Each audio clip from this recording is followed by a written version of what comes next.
Hello everyone, welcome to रिवेज study group. दोस्तों, आज है 10 अक्टूबर 2023 यानी कि 10 अक्टूबर 2023 और चलिए स्टार्ट करते हैं आज के इम्पोर्टेंट करंट अफेयर्स। इस लेक्चर की फ्री पीडीएफ मैं अपने टेलीग्राम ग्रुप पे अपलोड कर दूंगी। आप वहां से पीडीएफ को डाउनलोड करके पढ़ सकते हैं और अपनी प्रिपरेशन को और अच्छे से बूस्ट अप कर सकते हैं। ठीक है, लिंक मैंने लेक्चर के लास्ट में प्रोवाइड की हुई है। ये है मेरा नाम, ये है मेरी एजुकेशन क्वालिफिकेशंस, इन शॉर्ट ये है मेरा इंट्रोडक्शन। ठीक है, अब चलिए स्टार्ट करते हैं आज के इंपॉर्टेंट करंट अफेयर्स। इसमें सबसे पहला क्वेश्चन है, which body is responsible for preparing schedule of general elections to legislative assemblies. Very very important question. इस बॉडी को आपको पढ़ना है, मैं आपको इसके बारे में पूरी डिटेल पढ़ाऊंगी, जिससे मतलब आप बोलो तो इसका वर्ड बाय वर्ड इतना ज्यादा इंपॉर्टेंट है कि यूपीएससी में रिपीटेड मोड पे क्वेश्चन पूछे गए हैं। सब मैं आपको अभी पढ़ाती हूँ। आपके ऑप्शंस हैं state election commission of India, both A and B, या फिर नन। तो दोस्तों, इसका करेक्ट आंसर होगा, क्योंकि मैं आपको इसलिए टाइम नहीं दे रही हूँ, आपने यहाँ पे इमेज देख ही ली है। इमेज देख के आपको इसका करेक्ट आंसर पता चल गया होगा। तो जी हाँ, इसका करेक्ट आंसर है option B, election commission of India. ये एक कॉन्स्टिट्यूशनल बॉडी है। Very very important. क्या है ये? Constitutional body. And what is this in detail? Here it is. First, established on 25th January 1950, okay? Article 324 to 329 deal with the powers, function, tenure, etc. इसका ये article बहुत पूछा जाता है। सी 326, 327 इतना नहीं पूछा जाता है, बट आर्टिकल 324 बहुत ज़्यादा पूछा जाता है, जो कि डील करता है इलेक्शन कमीशन ऑफ इंडिया से। ठीक है, अगर ये क्वेश्चन आ जाए कि article 324 is related to finance commission, election commission of India, ठीक है, planning commission, NITI Aayog, so you must be knowing it's election commission of India, क्योंकि नीति आयोग या फिर प्लानिंग कमीशन ये तो वैसे ही कॉन्स्टिट्यूशनल बॉडीज नहीं है। ठीक है, फाइनेंस कमीशन है और इलेक्शन कमीशन ऑफ इंडिया है। तो आर्टिकल 324 इससे डील करता है। Initially only one election commissioner, but after election commissioner amendment act of 1989 it has 3 members, one chief election commissioner and 2 election commissioners. Okay, starting में जब इसको 1950 में बनाया गया था तो सिर्फ एक ही मेंबर बॉडी थी। ठीक है, और वो मेंबर कौन था? तो वो था इलेक्शन कमिश्नर। ओके, फिर लेटर ऑन इन 1989 एक अमेंडमेंट किया गया और उस अमेंडमेंट के तहत इस बॉडी को 3 मेंबर बॉडी बनाया गया, जिनमें से एक होंगे चीफ इलेक्शन कमिश्नर और 2 होंगे election commissioners. Okay, they are appointed by the president of India. Very very important. Who appoints the president?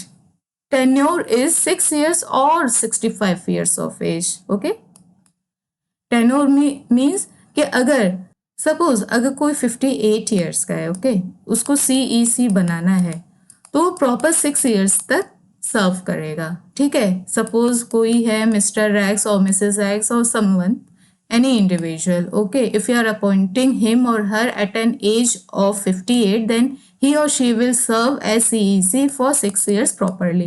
But अगर किसी की एज 64 है तो वो एज ए CEC कब तक परफॉर्म करेंगे अपना रोल? 65, जब तक वो नहीं हो जाते हैं। ठीक है, ये एज का फैक्टर यहाँ पे आ जाता है। Okay, status in salary same as जजेस of supreme court. Okay, removal process similar to removal process of supreme court जजेस। ठीक है, इनको रिमूव कैसे किया जाता है? जैसे कि सुप्रीम कोर्ट के जजेस को रिमूव किया जाता है। दोनों का सेम प्रोसेस है, दोनों की स्टेटस, सैलरी, पर्क्स दोनों सेम है। ठीक है, और कौन से ग्राउंड पे किया जाता है? Very very important. तो वो है प्रूवन मिसबिहेवियर और इनकैपेसिटी। ठीक है, तो इसका जो एक एक पॉइंट है ना, वो बहुत ज्यादा इंपॉर्टेंट है from the exam point of view, तो आपको रटा होना चाहिए ये। ठीक है, this is the whole chapter of Laxmikanth in short. चलिए अब आगे बढ़ते हैं।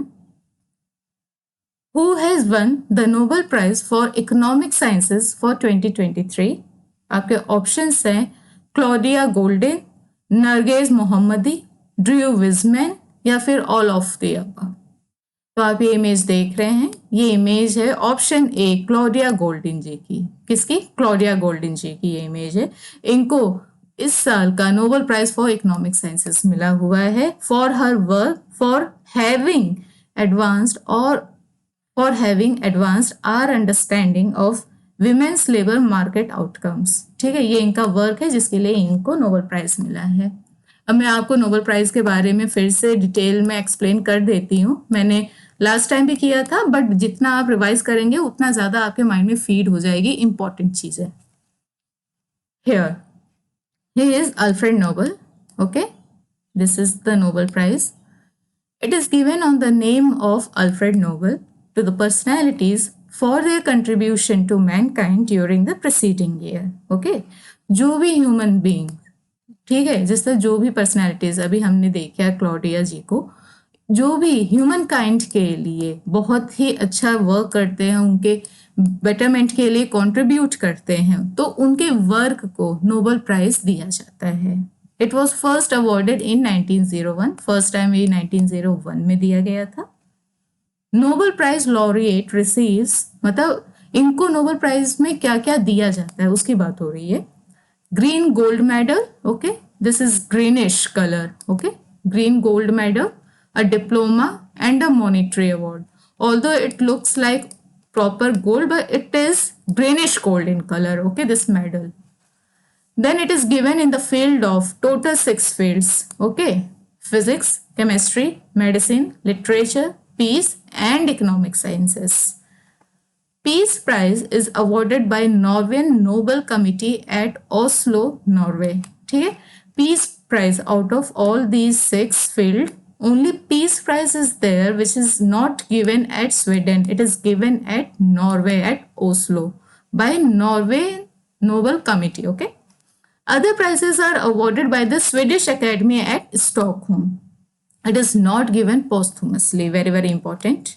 One of the most important point of this Nobel prize award कि ये मरने के बाद नहीं मिलता है, मृत्यु के बाद नहीं मिलता है। ठीक है, मतलब जो भी लोग लिविंग हैं, जो लोग जिंदा हैं, उन्हीं को नोबेल प्राइज दिया जाता है, न कि किसी मरे हुए इंसान को, भले ही वो अच्छा काम किए हों, बट सपोज ही और she is not in this world, तो उनको ये अवार्ड नहीं दिया जाता है। ओके, अब आगे बढ़ते हैं। देखिए, एक एक चीज मैं आपको इस एग्जाम के पर्सपेक्टिव से करंट अफेयर्स प्लस स्टैटिक दोनों पढ़ाते हुए जा रही हूँ। ठीक है, क्योंकि सिर्फ आपको ये ना लगे कि आप पर डे सिर्फ करंट अफेयर्स ही पढ़ रहे हो, नहीं, आप per day current affairs, facts plus subject भी पढ़ रहे हो। तो इसके लिए अगर ये वीडियो आधे घंटे की बनती है, 20 मिनट की बनती, जितने भी, तो आप ये सोच के चलो कि आप करंट अफेयर्स और स्टैटिक दोनों कवर करोगे। Okay, NLC India Limited secures 810 megawatt grid-connected solar photovoltaic power project in which state? और आपके ऑप्शंस हैं राजस्थान, महाराष्ट्र, गुजरात या कर्नाटका। चलिए, इसमें मैं अब आपको टाइम देती हूँ, इसमें मैं आपको 5 सेकंड का टाइम देती हूँ। आप 5 सेकंड में क्वेश्चन को रीड कर लीजिए और कमेंट बॉक्स में कमेंट करके इसका आंसर बताइए। कोई फर्क नहीं पड़ता कि वो आंसर सही है या गलत है, बट एटलीस्ट ट्राई तो कीजिए, है ना।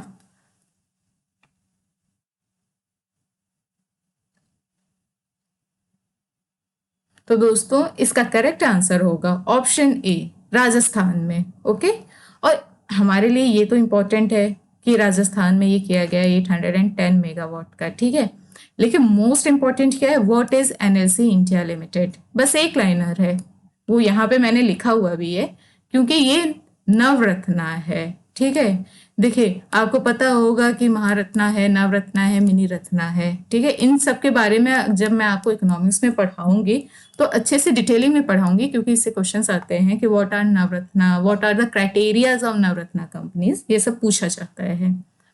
तो NLC India Limited is Navratna central public sector undertakings. Okay, CPSC है ये, under ministry of coal. Very very important, कौन सी मिनिस्ट्री?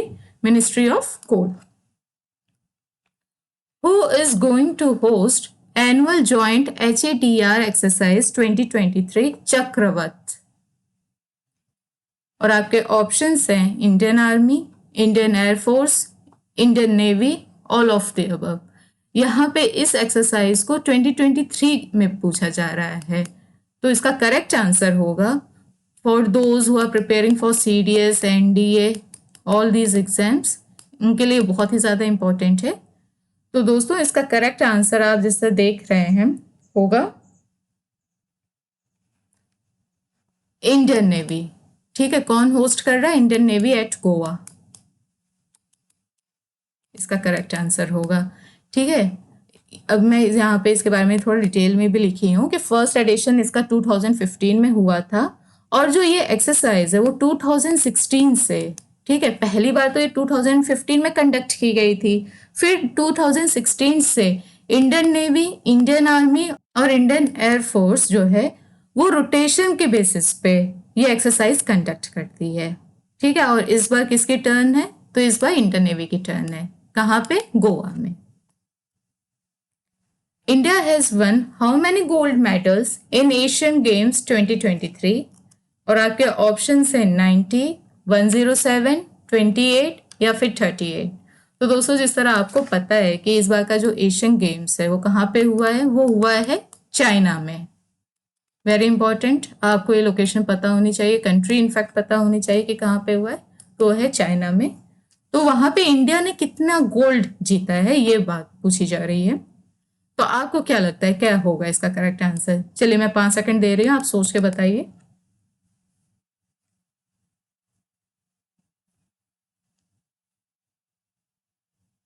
तो दोस्तों इसका करेक्ट आंसर होगा ऑप्शन सी 28। 28 इंडिया ने गोल्ड मेडल जीते हैं, 38 सिल्वर मेडल जीते हैं और 41 ब्रॉन्ज मेडल जीते हैं टोटल। ठीक है, ब्रॉन्ज कितने? 41, सिल्वर हैं 38 और गोल्ड हैं 28। ओके, और इसके साथ ही इंडिया फर्स्ट टाइम अगर हम देखें तो एशियन गेम्स में मोर देन 100 मेडल्स जीती है, और टोटल कितना जीती है? तो वो है 107। टोटल मेडल अगर पूछ ले तो 107 होगा आंसर। ठीक है, in terms of total medal tally China comes first, means China ने सबसे ज्यादा मेडल जीता है, कितना? 383। और इंडिया की क्या रैंक है मेडल लिस्ट में? तो इंडिया की रैंक है 4। कितने मेडल्स जीती है? टोटल 107। ओके, चलिए अब आगे बढ़ते हैं। ये देख लीजिए, ये हैं विनर्स विद देयर मेडल्स। हाँ, चलिए अब आगे बढ़ते हैं।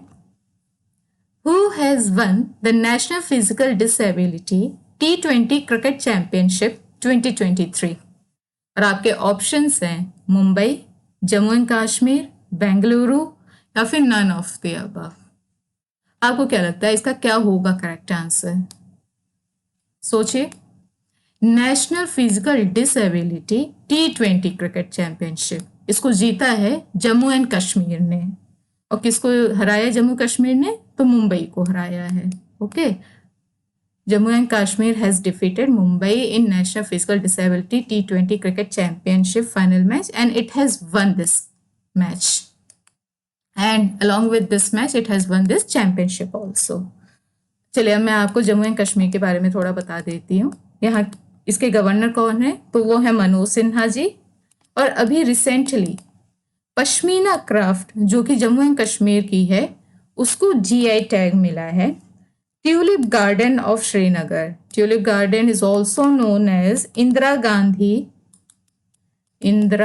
Gandhi memorial tulip garden.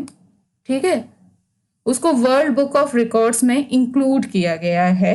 और मिस वर्ल्ड 2023, इस बार का जो मिस वर्ल्ड 2023 है उसको भी Jammu and Kashmir he host कर रहा है। ठीक है, ये इंपॉर्टेंट फैक्ट्स है जरा जम्मू एंड कश्मीर से। चलिए अब आगे बढ़ते हैं।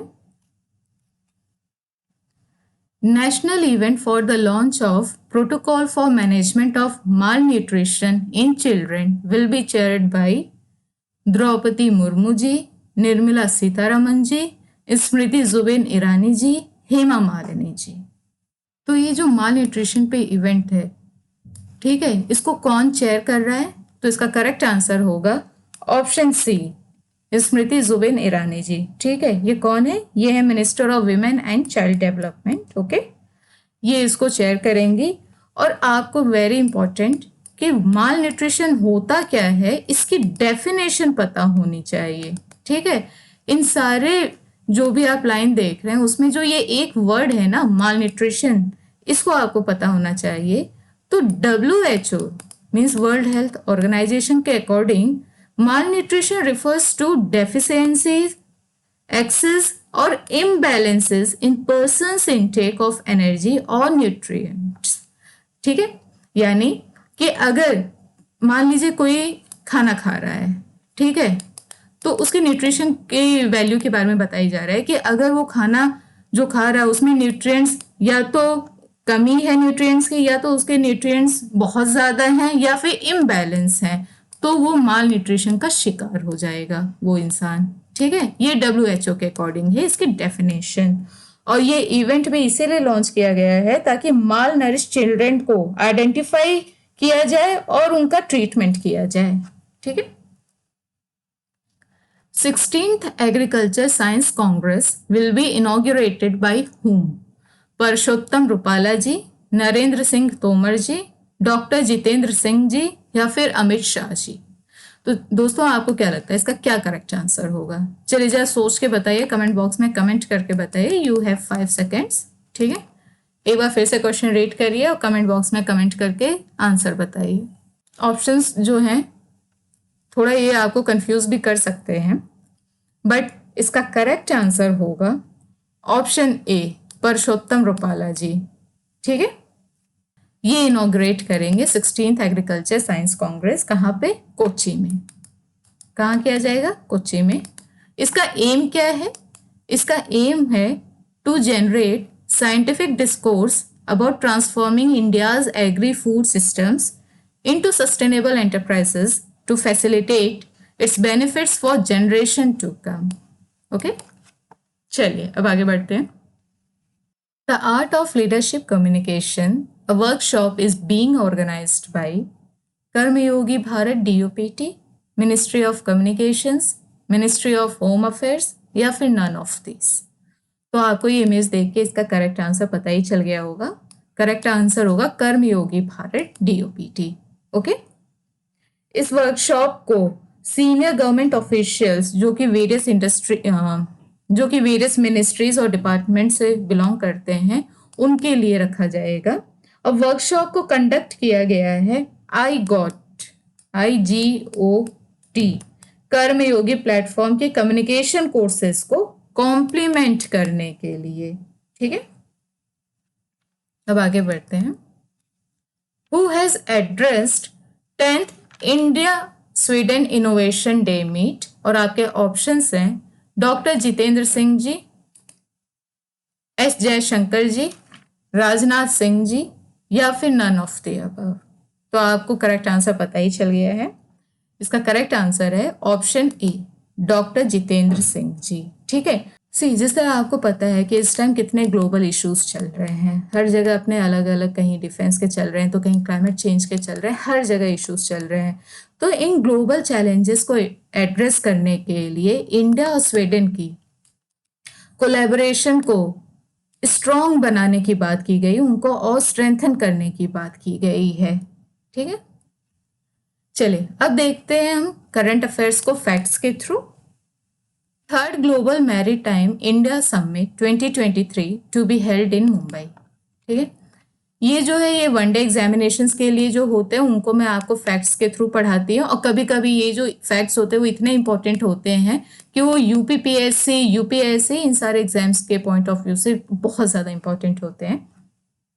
जिस तरह सेकंड है, unemployment rate in urban areas decreased to 6.6% for persons of age 15 years and above। Means 15 साल या उससे ऊपर की एज के लोग जो कि अनएम्प्लॉयड थे अर्बन एरियाज में, उनका रेट डिक्रीज हुआ है 6.6% तक। ओके, और ये किसने बोला है इसके बारे में अब मैं आपको नेक्स्ट स्लाइड में पढ़ाती हूँ। तो इसको बोला है पीरियोडिक लेबर फोर्स सर्वे ने। ठीक है, this unemployment rate report has been given out by periodic labour force survey launched by national sample survey office NSSO। ठीक है, According to the report, labor force participation rate increased to 48.8%. Okay, ये भी बहुत important data है, ये भी आपको याद होना चाहिए, इसलिए मैंने बॉक्स में अलग से लिखा है आपके लिए। आप इसको ज़रूर पढ़ लेना जब भी आप PDF डाउनलोड करते हो ना, तो ये जो फैक्ट्स होते हैं इनको अलग से जो मैं लिखी रहती हूँ उसको ज़रूर पढ़ा करो आप, क्योंकि वो बहुत इंपॉर्टेंट होते हैं। Indian navy conducts enrichment programme for senior officers of education branch. ठीक है, कौन ये किया है सीनियर ऑफिसर्स के एजुकेशन ब्रांच के लिए प्रोग्राम एनरिचमेंट वाला सिस्टम? तो ये किया है इंडियन नेवी ने। PU India CEO Anirban Mukherjee elevated to global CEO। ठीक है, जो इंडिया CEO थे PU के, उनको ग्लोबल CEO बना दिया गया है। कौन थे वो कौन है वो है Anirban Mukherjee ji. Shri Sarbanand Sonowal has inaugurated regional review meeting of 6 states or UTs of Western region in Mumbai। ठीक है, मतलब इन्होंने रिव्यू मीटिंग रखी है। किसने रखी है? श्री सर्बानंद सोनोवाल जी ने 6 स्टेट्स या फिर union territories of western region in Mumbai. ठीक है, अब वो कौन कौन से हैं ये भी मैं आपको बता दूं, तो वो है राजस्थान, गुजरात, महाराष्ट्र, गोवा, ठीक है, Andaman and Nicobar, Dadar and Nagar Haveli, Daman and Diu. ठीक है, तो दोस्तों ये थी आज के इंपॉर्टेंट करंट अफेयर्स। अगर आपको हमारा ये वीडियो अच्छा लगा हो तो प्लीज़ हमारे चैनल को लाइक, शेयर और सब्सक्राइब ज़रूर करें। उसके अलावा आप हमें टेलीग्राम, इंस्टाग्राम और फेसबुक पर भी फॉलो कर सकते हैं। ये है टेलीग्राम के लिंक जिसके बारे में मैं आपको स्टार्टिंग में बोल रही थी। आप इसको क्लिक करके हमारे ग्रुप को ज्वाइन कर सकते हैं और फ्री PDF डाउनलोड करके पढ़ सकते हैं। थैंक यू दोस्तों।